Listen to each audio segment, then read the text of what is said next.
네, 안녕하세요. 윤범기의 세상을 바꾸는 연설학과 두 번째 연설을 맡은 이영이라고 합니다. 이렇게 청중들 앞에서 연설하게 되는 건 이제 중학생 때 반성문을 써서 같은 학우들한테 발표 아닌 발표를 하게 된 거 이후로 처음인 것 같은데요. 그때도 많이 부끄러웠지만 지금도 많이 부끄러울 것 같아서 많이 걱정이 됩니다. 다들 정의 좋아하십니까? 네.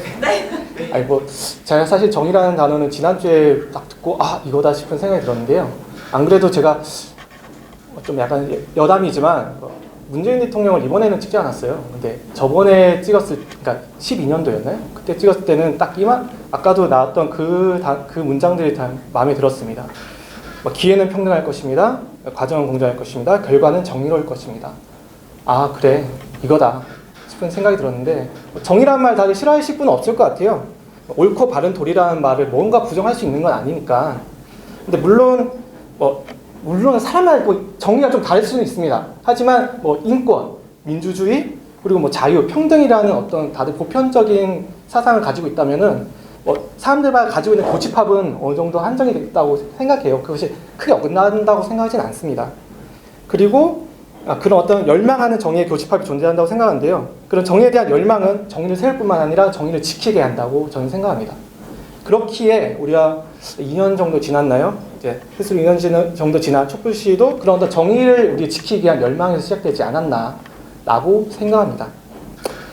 근데 우리가 우리를 불러일으킨 거는 집 앞에 화장장이 생겨서도 아니고, 그다음에 주식이 갑자기 떨어져서도 아니고, 2000포인트 밑으로 떨어져서도 아니고, 아무튼 우리 할아버지 묘지 위에 송전선이 지나가서도 아닌 거죠. 그러니까 그런 어떤 정의라는 것은 우리가 모두가 지켜야 될 어떤 보편적인 것, 타당한 것이라고 생각하는데요. 그래서 우리가 정의를 위해서 모였다고도 생각할 수 있습니다. 제 생각에는. 그런데 2016년에는 그랬다고 생각할 수 있는데, 지금은 과연 그럴까요? 좀 제가 물어놓고는 민망하지만 저는 충분히 정의가 지켜지고 있다고 생각합니다. 그렇게 물어놓고 왜 정의를 묻냐라고 생각하는데, 저는 이제 그래도 조금이나마 우리가 정의가 흩어지는, 그러니까 정의가 새 나가는 구멍이 있지 않을까라는 생각에 작은 제 생각을 한번 같이 공유하고 여러분과 같이 동참할 수 있지 않을까 싶어서 말씀을 드립니다. 그렇다고 제가 어떤 무시무시한 권력이 되게 베일에 쌓아놓고 이제 불의를 일으키는 그런 게 있다고 말하는 건 아니고요. 그런 게 있으면 벌써 검찰에 고발했어야 되고 미리 학 과장님께 단독 기사를 이렇게 수시로 넣어드려야 되는 게 아닐까 생각합니다. 아무튼 이런 겁니다. 제가 사실 지난주에도 얘기 드렸지만 GMO 같은 거, 이런 것들, 그러니까 제가 왜 그런 이야기를 하냐면은 제가 친구들하고 같이 술을 마시다가 이 친구들이 갑자기 GMO 콩을 절대 안 먹겠다는 거예요. 근데 걔가 지금 먹고 있는 저는 카놀라유에서 제가 카놀라유, 그러니까 카놀라유가 보통 이제 GMO로 만든 콩으로 다 하니까 카놀라유에 제가 부침개를 먹고 오면서 저한테 그런 말을 하는 거예요. 무슨 소리 하지? 근데 아무튼 아직 GMO 같은 것도 우리 몸에 유해하다는 사람들도 많지만 아직까지는 그런 유해하다는 어떤 증거는 나오지 않고 있고요. 오히려 고구마 같은 것들은 GMO랑 똑같은 원리로 만들어진 자연 GMO 작물이라고 오히려 그게 더 증명되고 있는 실정입니다. 물론 다른 식으로 말씀하셔도 되는데 제 생각에는 그렇다는 겁니다. 근데 제가 왜 그런 이야기를 하냐면은 그런 이야기, GMO 자체가 중요한 게 아니라 GMO가 위험하다 할 수 있어요. 하지만 그것을 얘기하면서 우리에게 퍼뜨리고 있는 어떤 구호들 같은 겁니다. 예컨대 이런 거예요. 그것이 우리의 건강을 무너뜨리고 우리의 식탁을 무너뜨리고 우리의 가정을 무너뜨린다.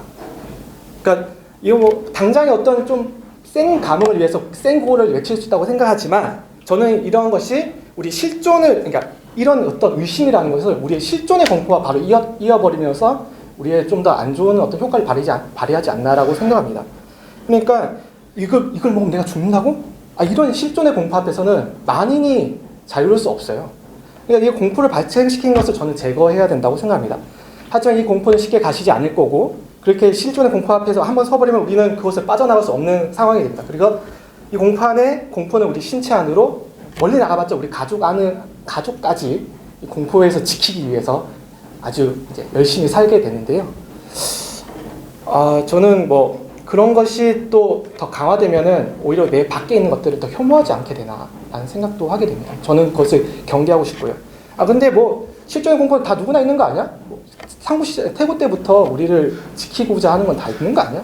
라는 말 하는데 저는 그런 말도 할 수 있고 이게 합리적 의심이잖아. 그리고 이건 전문가를 믿을 수 없는 것도 세상에 얼마나 세려 뱉는데 심지어 선장이 내리지 말라 해서 안 내렸는데 그 많은 그 생명들이 다 없어졌는데 없어졌단 말 죄송합니다. 아무튼 희생됐는데 그런데 저는 이제 그런 조심하고 조심하자는 말 다 이해하고요. 전문가를 맹신하지 말자는 말도 다 이해합니다. 하지만 무비판적으로 수용하지 말자는 말을 좀 드리고 싶고요.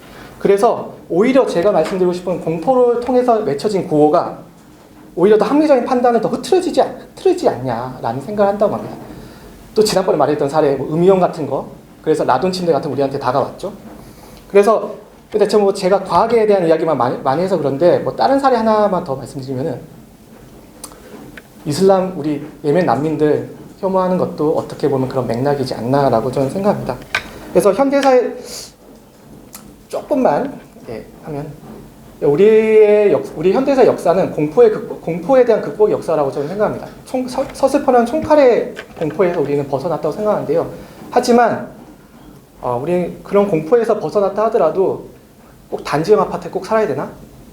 우리 꼭 인서울 해야 되나? 그런 것도 어떻게 보면 우리 실존의 공포, 사회에서 가지고 있는 실존의 공포에서도 같이 생겨나는 게 아닌가라는 생각합니다. 그래서 왜 정의를 이야기하다 공포를 이야기하냐? 왜냐하면 정의를 불이하게 만드는 것들 중에 여러 가지가 있겠지만 수만 적폐도 있겠지만 그중 하나는 우리 일상에서 만들어지는 그런 사소한 공포의 계기들이 급기야 우리는 혐오하게 만드는 우리의 심리를 만들지 않나라는 생각을 하게 되고요. 그래서 그렇지만 우리가 모든 사람이 다 공포에 다 질렸냐? 다들 공포에 질려있는 표정은 아니에요. 다만 저는 그런 생각합니다. 공포에 질려있까 말까 하는 삼정의 입구에 서 있다고. 그래서 제가 마지막으로 드리고 싶은 말씀은 칼퍼퍼라는 과학 철학하는 할아버지가 있었어요. 그 할아버지가 이런 말을 했는데요. 추상적인 선을 실현하기 위해서 구체적인 악을 제거하자.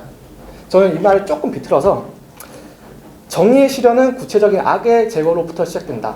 그래서 저는 이런 구체적인 악 하나를 여러분과 함께 한번 제거해보는 것이 어떨까 하면서 제안을 드리면서 이 연설을 마치겠습니다. 감사합니다.